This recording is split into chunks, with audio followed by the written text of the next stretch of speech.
I was born in Middlesbrough, Yorkshire, England in 1920, and I was spent my time with my grandmother as my mother and father were in vaudeville, and so my spare time after school or during holidays I spent with my mother and traveling around from one theater to the other.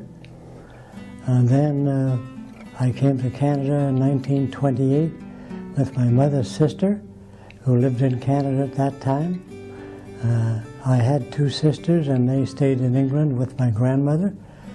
I was raised by my aunt in Sault Ste. Marie, Ontario,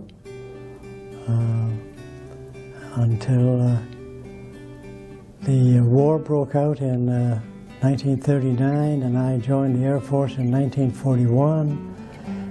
Spent the next 5 years with the Air Force, came back to the Sioux, worked a short time, and then I went to Guelph, Ontario to the Agricultural College and finished my course there, and then moved to Toronto.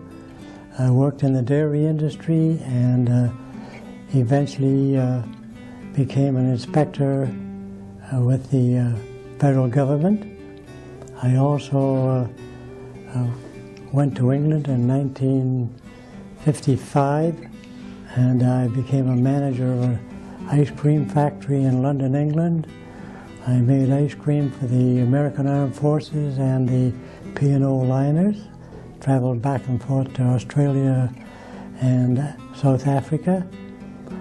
Came back to Canada in '59 and continued in the dairy industry, and like I said, became an inspector with the Dairy Products Division and with the federal government till I retired in 1985. I've been married twice. My first wife and I had one child. My first wife was in show business, and so I had occasion to meet quite a few people in the show business world. And we were married for 15 years, so I spent a lot of time in BBC and CBC studios, meeting a lot of people. And the second time I married another lady, and she had 3 children, 2 boys and a girl, and we've been married ever since, and for the last 47 years, and we both retired to Elliot Lake.